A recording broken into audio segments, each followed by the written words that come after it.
Good day everyone, and our instructor Mr. Roldan Ardines. I am Zen Natad and we are the group 2.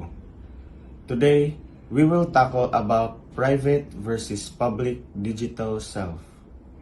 Before we start, I would like to tell everyone that this is for educational use only, and our group is allowing our instructor Mr. Roldan Ardines to use this as an educational material.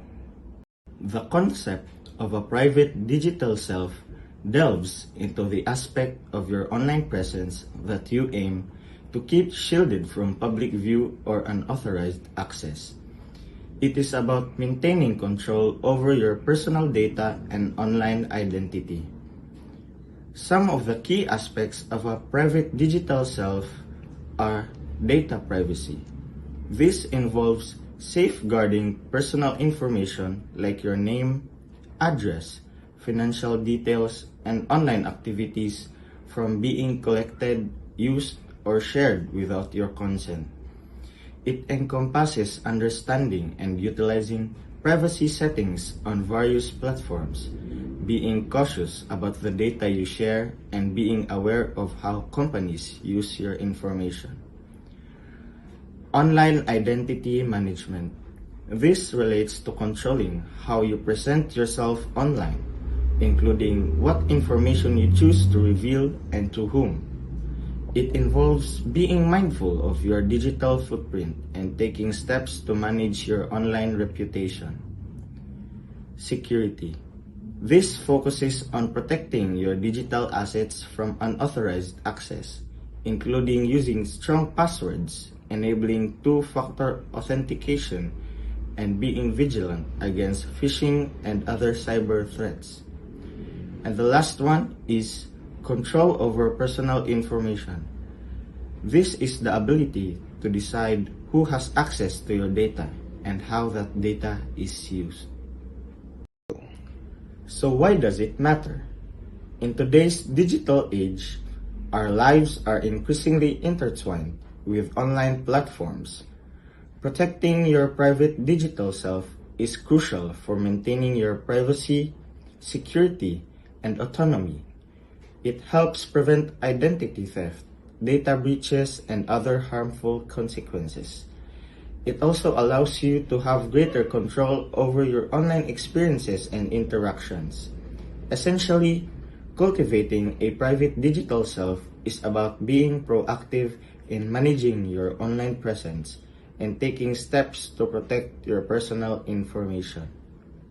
The public digital self refers to the aspects of your online presence that are intentionally or unintentionally visible to a broad audience. It's the persona you project into the digital sphere, and it encompasses everything from your social media profiles to your online interactions. The aspects of the public digital self. First one is visibility. This is the defining feature. The public digital self is what others can see and access online.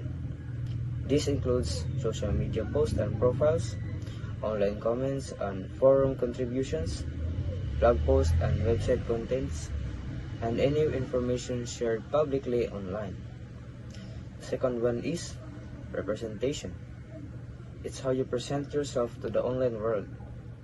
This can be a carefully created image or a more spontaneous reflection of your personality.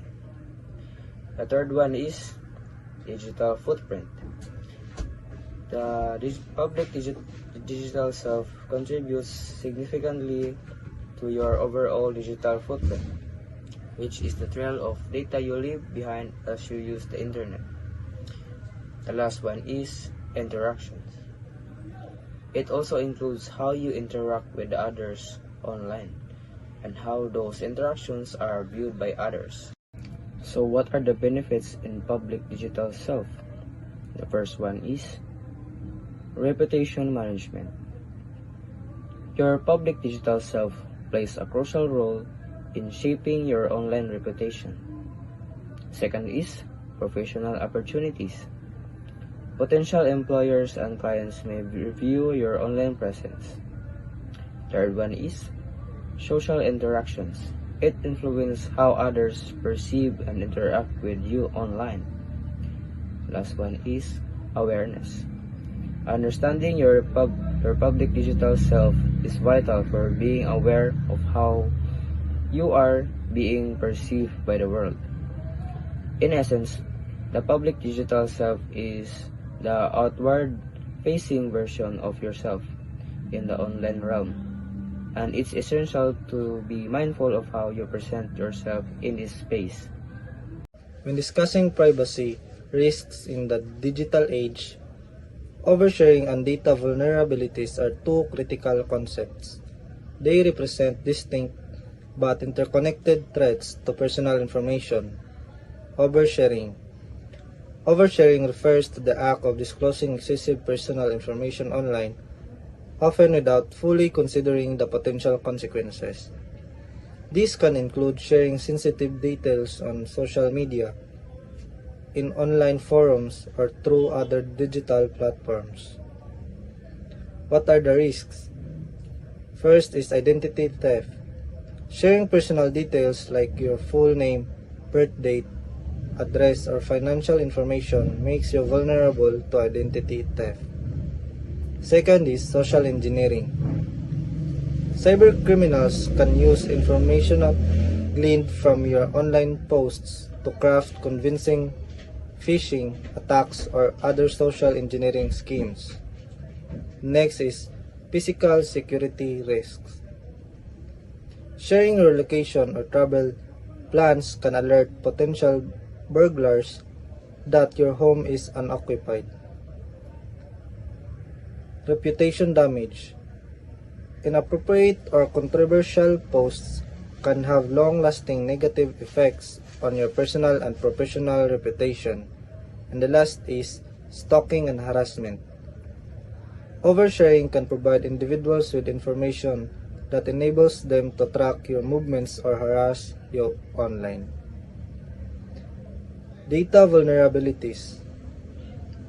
Data vulnerabilities are weaknesses in system or software that can be exploited by malicious actors to gain unauthorized access to data. These vulnerabilities can arise from software flaws, weak passwords, or inadequate security measures. So the risk is data breaches. Vulnerabilities can lead to data breaches where large amounts of personal information are stolen or exposed. Hacking. Hackers can exploit vulnerabilities to gain access to your accounts, devices, or networks. The third is malware attacks. Vulnerable systems are susceptible to malware attacks which can steal data, damage files, or disrupt operation. The last is loss of control. Data vulnerabilities can result in a loss of control over your personal information as it may be accessed or used without your consent. So what are type of data vulnerables?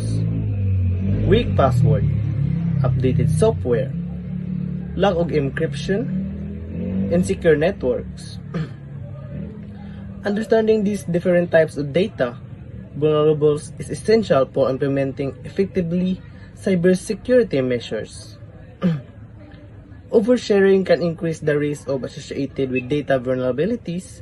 For example, if you overshare your personal details that are also stored in a vulnerable database, you increase the likelihood that your information will be compromised. Conversely, even if you are carefully about what you are sharing online, data vulnerables can still expose your information if it is stored in insecure system. So in essence, oversharing puts information out into the world for people to use, and data vulnerabilities allow people to take information that should be secured. Both are serious risks to personal privacy. Security measures to protect your private data. Protecting your private data in today's digital landscapes requires a multifaceted approach. So these are some ways of essential security measures to protect your data.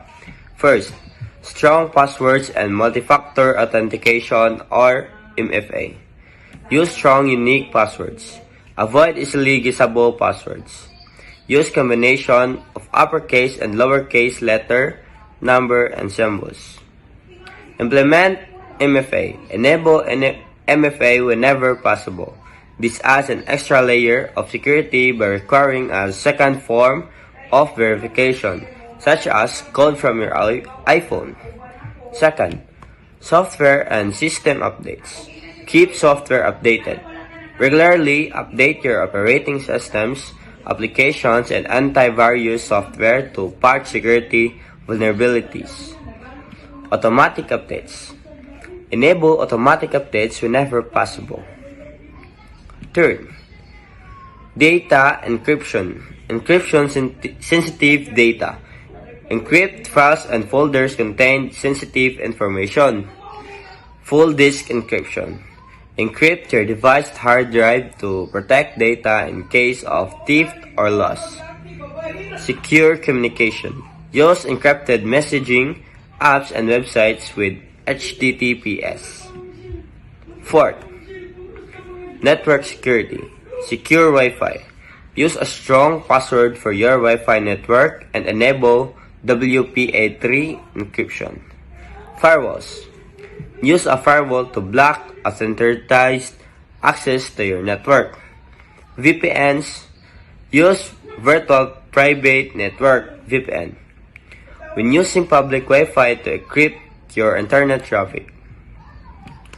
By implementing these security measures, you can significantly reduce your risk of data breaches and protect your private information.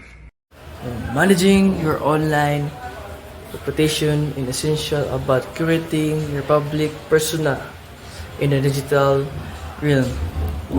It's the practice of influencing and monitoring what people see when they search for you online.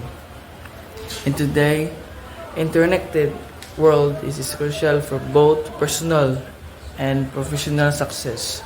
Here are a breakdown of what is essential and how to do it. So why is your online reputation important?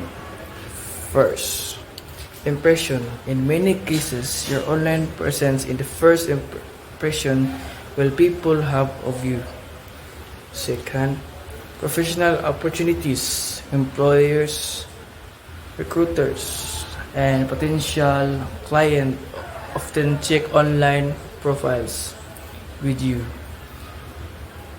Third, social interaction. Your online reputation can influence how others receive and interact with you. Fourth, personal branding. It allows you to control your narrative and present yourself in a desired way. And how to manage your online reputation. So first, search regularly. Google your name and see what comes up. This allows you to identify and potential damaging content.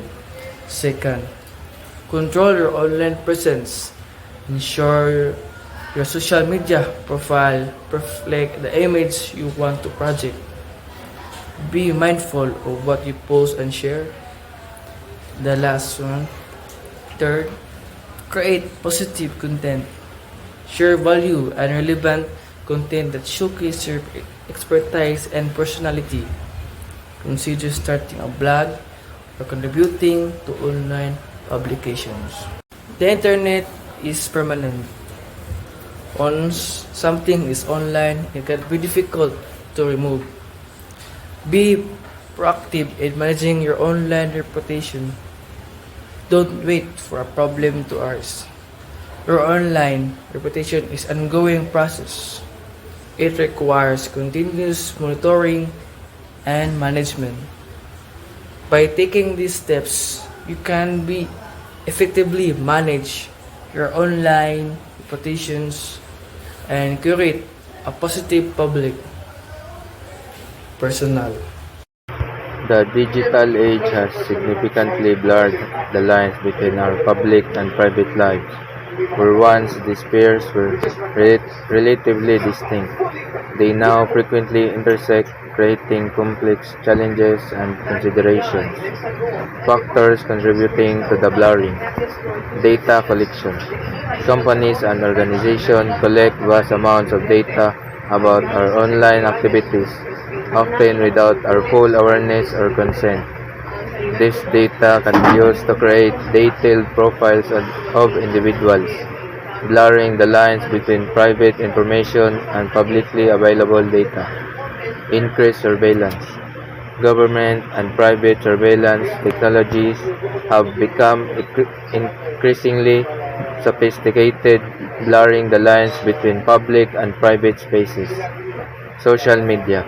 Platforms like Facebook, Instagram, and Twitter encourage the sharing of personal information, often blurring the lines between what is intended for close friends and what is visible to a wider audience.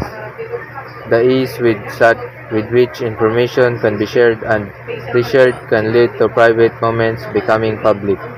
What are the consequences of the blurring? Lost privacy. The erosion of privacy can have significant consequences for individuals, including identity theft, harassment, and discrimination. Reputation management challenges. Managing one's online reputation has become increasingly difficult as a private information can easily become public.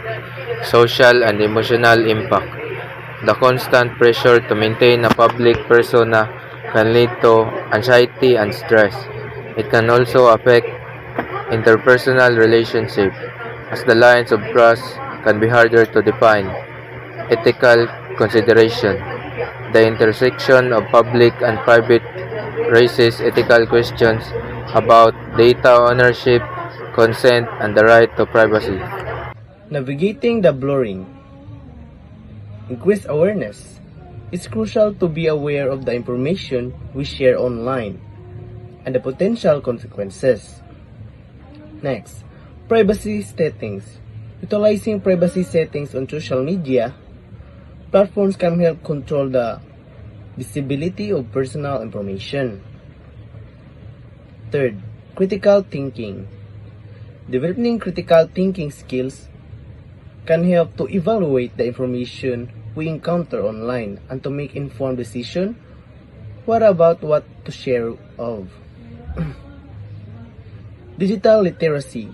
Understanding how data is collected and used is essential for protecting our privacy.